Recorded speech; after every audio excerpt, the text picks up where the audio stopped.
Hey everyone, robbiejaybone here, and I'm coming live from our Divine Mother Dome.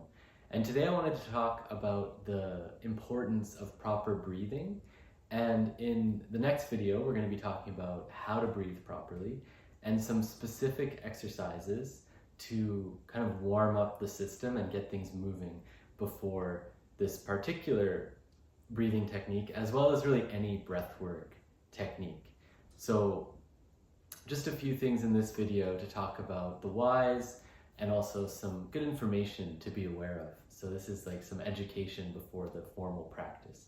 So first of all, breathing. Breath is our most important function. You can live for many days without water. Some say 4, some say more. You can live for even weeks without food, depending on the environment. And you can go many days without sleep, without rest, so on and so forth. Without breath, maximum 5, maybe 10 minutes, and the system shuts down.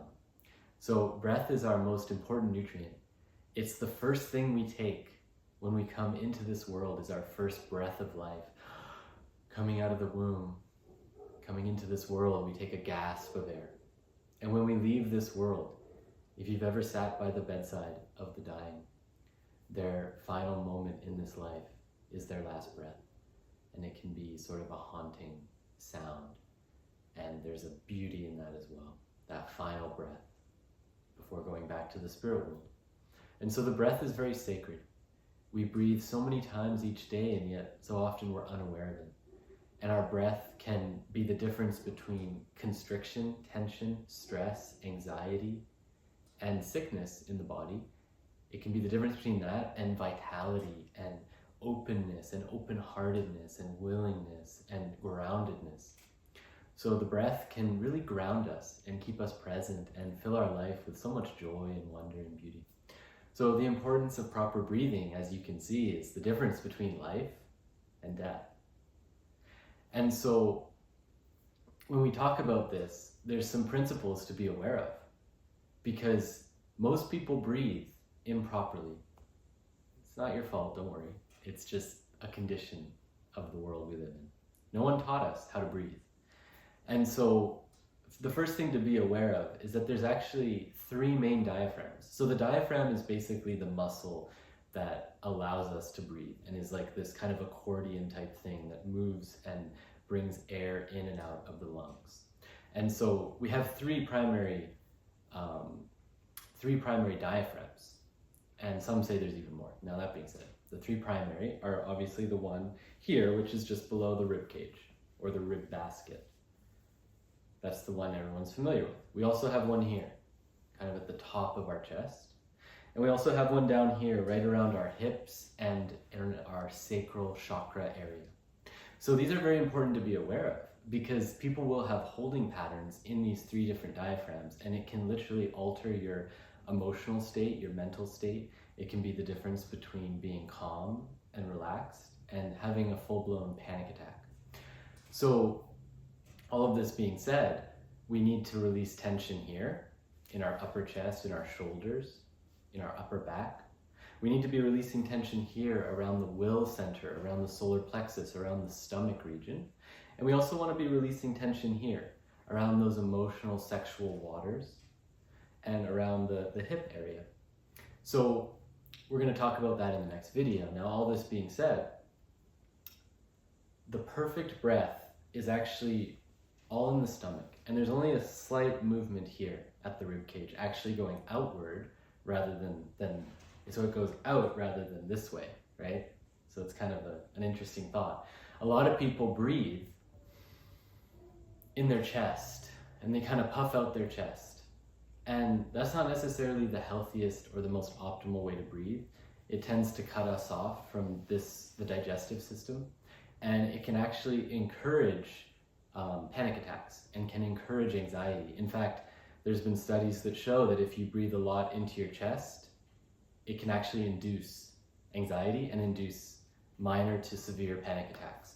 So just tune in this moment. How are you breathing? Are you breathing in your stomach, in your chest? Are you breathing at all? Or is it just these little tiny breaths? You can't even tell where you're breathing. So the perfect breath is actually a downward motion. Downward, and you can think of this big band of muscle literally pulling down. And as it pulls down, it inflates your lungs. So pulling down, inflating. Pulling down actually into the perineum area, which is just this little piece of like land, you could say, between your genitals and your anus, is this little area where you can actually stop yourself from peeing. And if you've studied any kind of tantric work or different Taoist healing modalities, there's a lot of emphasis on this region of the body, the perineum. And we're going to be talking more about that in the next video. Now, that being said, the breath needs to be coming down into those areas. And kind of just as it comes down, it also lightly expands outward in the chest. So when we start breathing properly, it has a tremendous effect, not just on our mental state, on our emotional state and our physical state. So when we hold tension in these regions, we don't breathe properly. And when we don't breathe properly, it creates more tension because we're stressed. So there's this kind of pattern and cycle that's destructive in nature and negative in nature, and is it's not life promoting. So we want to have a life promoting breath. So one of the benefits of doing these breathing is that you have to clear those tensions and blockages, which will bring up healing and will bring up old stuck emotions that need to move.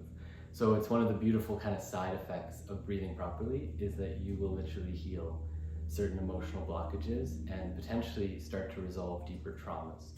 Because where there's tension and constriction, there's not movement. And when there's not movement, emotions get stagnant. So this helps move that.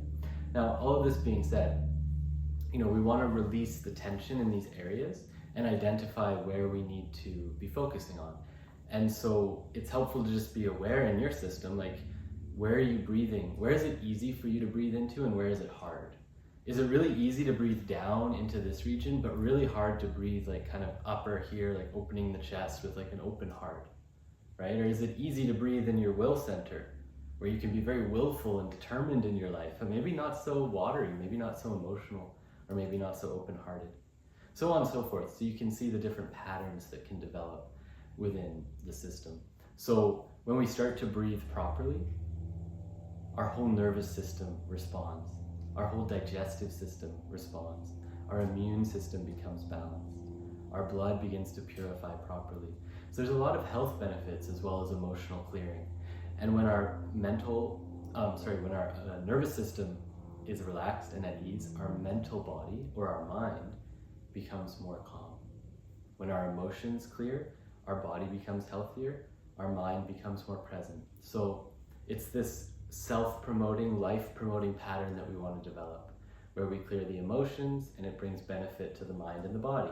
And when we clear the body, it brings benefit to the mind and the emotions, and so on and so forth. And all of this has, of course, an embodying effect, which is the spirit. The spirit comes into our bodies and our soul becomes present here.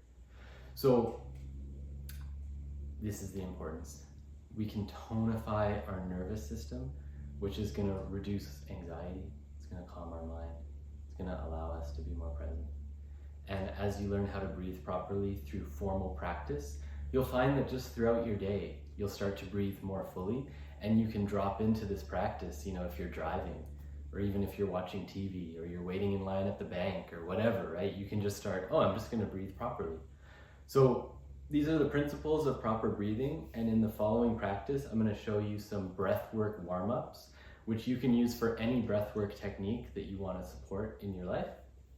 And I'm going to teach you a specific breathwork technique, and that breathwork technique is called the baby's breath. We're going to talk a little bit more about that in the next video, and I also want to acknowledge that this information that I'm sharing with you about the baby's breath and about the breath warm-ups in the following video, as well as some of the principles in this video, were shared to me by a man named Teo Semko, who does the Kundalini awakening process, and his teacher, Dr. Stephen Morris. So kudos to them and blessings to them in their path and for all that they share with the world. So thank you for watching, and we'll see you in the next video.